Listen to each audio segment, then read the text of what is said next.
এই যেমন জগতে সামান্য সাধনা করে কিছু হয়তো একটুকু সিদ্ধি পেয়েছে, ব্যাস নিজেকে ভগবান বলতে শুরু করে দিল। এই জন্য আমাদের গুরুপাদ পদ্ম বলতেন যে ভারতবর্ষ হচ্ছে মানে ভগবানের অবতারের কারখানা।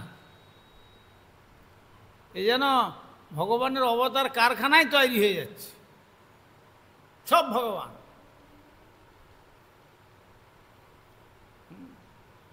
কত ভগবান যে তৈরি হয়েছে তার সীমা পরিসীমা নেই। কিন্তু ভগবান এক, অদ্বিতীয়, হিজ সেকেন্ড টু নান, তার দ্বিতীয় হয় না, একমেব দ্বিতীয়ম।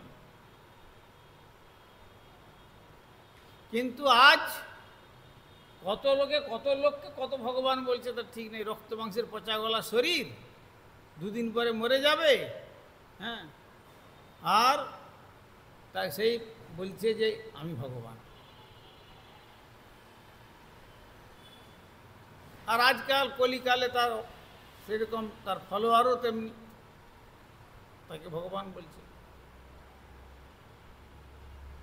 বিষ কিষান যেমন আরম্ভ করেছিল সেখানে পুরীতে, এরকম অনেক বিষ কিষান এখন আছে, অসংখ্য। সকলে ভগবান বলতে চায় নিজেকে, ওই সামান্য কিছু যোগ বিভূতি পেয়ে আমি ভগবান।